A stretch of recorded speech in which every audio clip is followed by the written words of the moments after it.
DN. Translated by Bhikkhu Sujato. SuttaCentral.net. Long Discourses 5. With Kutadanta. The Brahmins and householders of Khanumata. The qualities of Kutadanta. The qualities of the Buddha. The story of King Mahavijita's sacrifice. A regular gift as an ongoing family sacrifice. Kutadanta declares himself a lay follower. The realization of the fruit of stream entry. 1. The Brahmins and householders of Khanumata. So I have heard. At one time the Buddha was wandering in the land of the Magadhans together with a large Sangha of around 500 mendicants when he arrived at a village of the Magadhan Brahmins named Khanumata. There he stayed nearby at Ambalatthika. Now at that time the Brahmin Kutadanta was living in Khanumata. It was a crown property given by King Seniya Bimbisara of Magadha, teeming with living creatures, full of hay, wood, water, and grain, a royal endowment of the highest quality. Now at that time Kutadanta had prepared a great sacrifice. Bulls, bullocks, heifers, goats, and rams, 700 of each, had been led to the post for the sacrifice. The Brahmins and householders of Khanumata heard. It seems the ascetic Gautama, a Sakyan, gone forth from a Sakyan family, has arrived at Khanumata and is staying in a forest nearby. He has this good reputation, that blessed one is perfected, a fully awakened Buddha, accomplished in knowledge and conduct, holy, knower of the world, supreme guide for those who wish to train, teacher of gods and humans, awakened, blessed. He has realized with his own insight this world, with its gods, Maras and Brahmas, this population with its ascetics and Brahmins, gods and humans, and he makes it known to others. He teaches Dhamma that's good in the beginning, good in the middle, and good in the end, meaningful and well phrased. And he reveals a spiritual practice that's entirely full and pure. It's good to see such perfected ones. Then, having departed Khanumata, they formed into companies and headed to Ambalatthika. Now at that time the Brahmin Kutadanta had retired to the upper floor of his stilt longhouse for his midday nap. He saw the Brahmins and householders heading for Ambalatthika, and addressed his steward, "My steward, why are they?" Brahmins and householders headed for Ambalatthika. The ascetic Gautama has arrived at Khanumata and is staying at Ambalatthika. He has this good reputation, that blessed one is perfected, a fully awakened Buddha, accomplished in knowledge and conduct, holy, knower of the world, supreme guide for those who wish to train, teacher of gods and humans, awakened, blessed. They're going to see that Master Gautama. Then Kutadanta thought, I've heard that the ascetic Gautama knows how to accomplish the sacrifice with 3 modes and 16 accessories. I don't know about that, but I wish to perform a great sacrifice. Why don't I ask him how to accomplish the sacrifice with 3 modes and 16 accessories?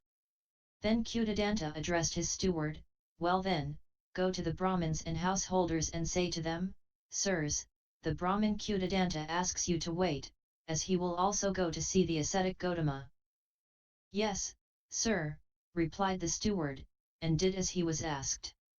2. The qualities of Kutadanta. Now at that time several hundred Brahmins were residing in Khanumata thinking to participate in Kutadanta's sacrifice.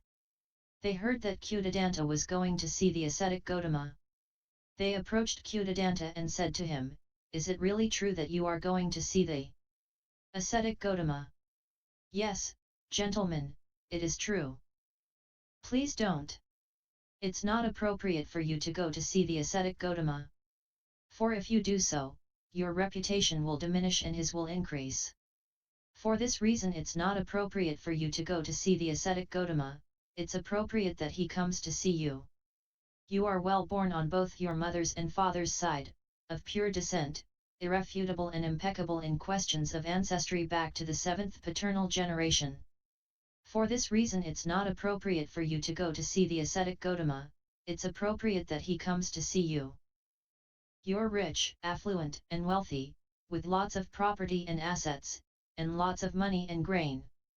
You recite and remember the hymns, and have mastered the 3 Vedas, together with their vocabularies, ritual, phonology, and etymology, and the Testament as fifth. You know philology and grammar, and are well versed in cosmology and the marks of a great man. You are attractive, good-looking, lovely, of surpassing beauty.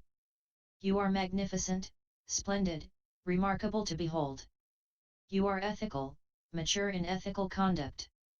You're a good speaker, with a polished, clear, and articulate voice that expresses the meaning. You teach the teachers of many, and teach 300 students to recite the hymns. Many students come from various districts and countries for the sake of the hymns, wishing to learn the hymns. You're old, elderly, and senior, advanced in years, and have reached the final stage of life. The ascetic Gautama is young, and has newly gone forth. You're honored, respected, revered, venerated, and esteemed by King Bimbisara of Magadha and the Brahmin Pakharasati.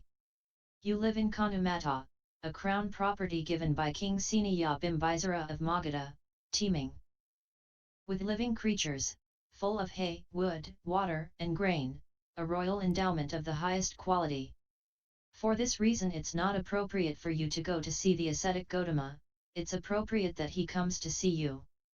3. The qualities of the Buddha. When they had spoken, Kutadanta said to those Brahmins, well then, gentlemen, listen to why it's appropriate for me to go to see the ascetic Gautama, and it's not appropriate for him to come to see me. He is well born on both his mother's and father's side, of pure descent, irrefutable and impeccable in questions of ancestry back to the 7th paternal generation. For this reason it's not appropriate for the ascetic Gautama to come to see me, rather, it's appropriate for me to go to see him. When he went forth he abandoned a large family circle. When he went forth he abandoned abundant gold coin and bullion stored in dungeons and towers. He went forth from the lay life to homelessness while still a youth, young, black-haired, blessed with youth, in the prime of life. Though his mother and father wished otherwise, weeping with tearful faces, he shaved off his hair and beard, dressed in ochre robes, and went forth from the lay life to homelessness. He is attractive, good-looking, lovely, of surpassing beauty. He is magnificent, splendid, remarkable to behold.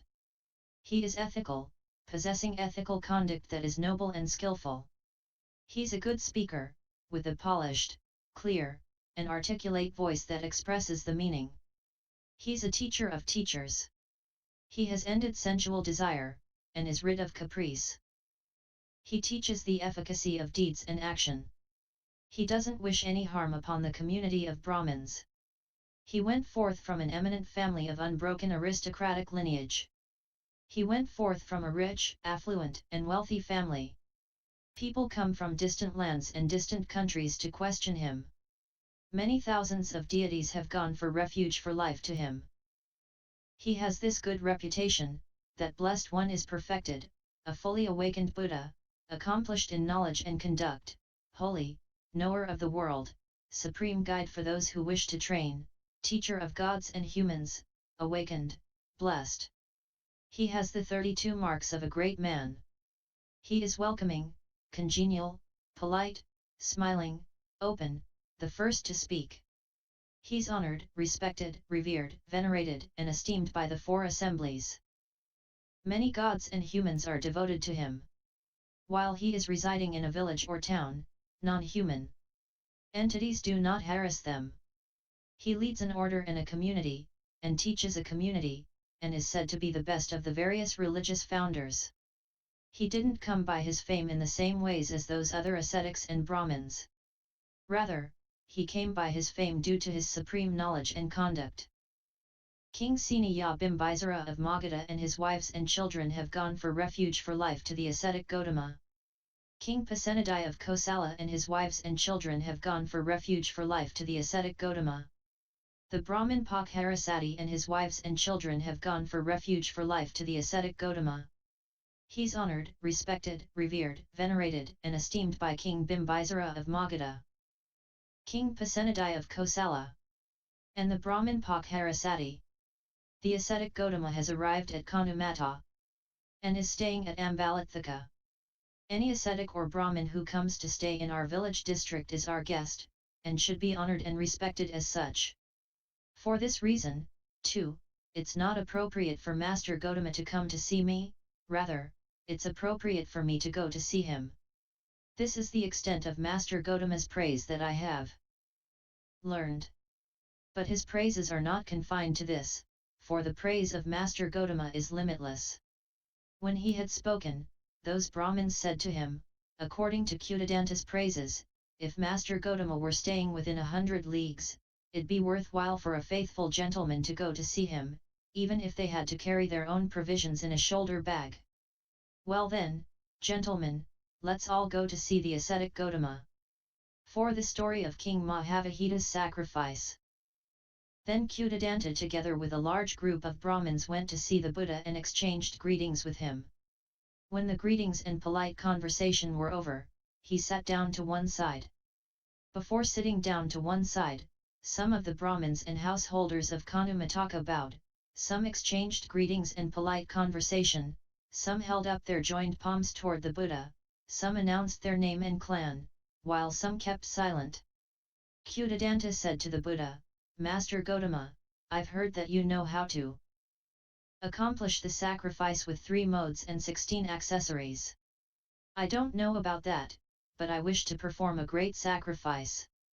Please teach me how to accomplish the sacrifice with 3 modes and 16 accessories. Well then, Brahmin, listen and pay close attention, I will speak.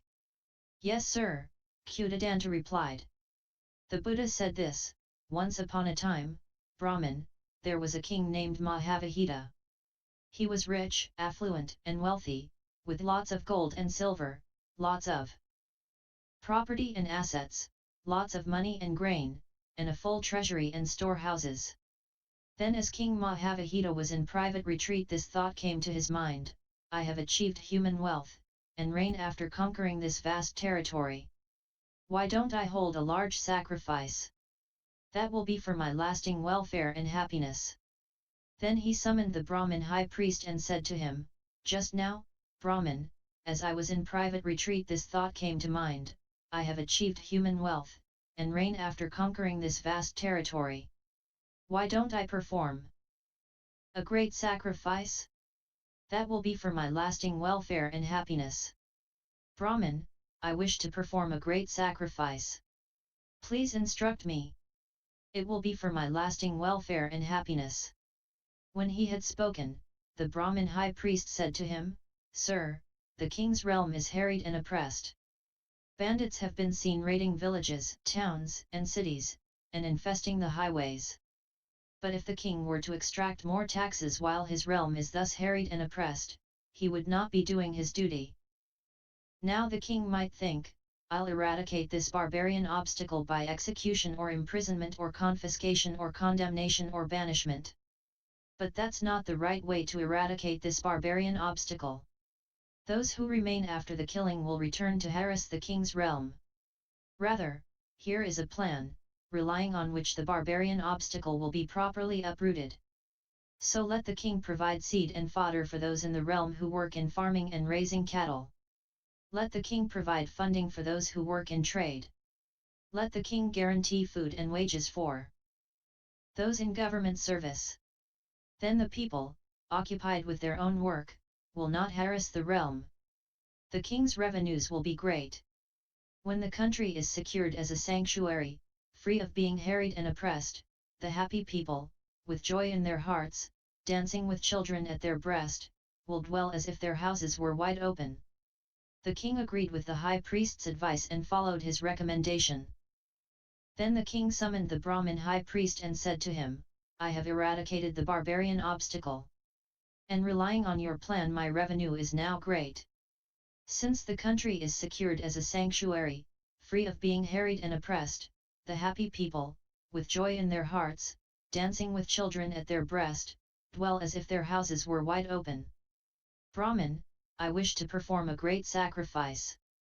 Please instruct me. It will be for my lasting welfare and happiness. 4.1 The 4 accessories. In that case, let the king announce this throughout the realm to the aristocrat vassals, ministers, and councillors, well-to-do Brahmins, and well-off householders, both of town and country, I wish to perform a great sacrifice. Please grant your approval, gentlemen, it will be for my lasting welfare and happiness.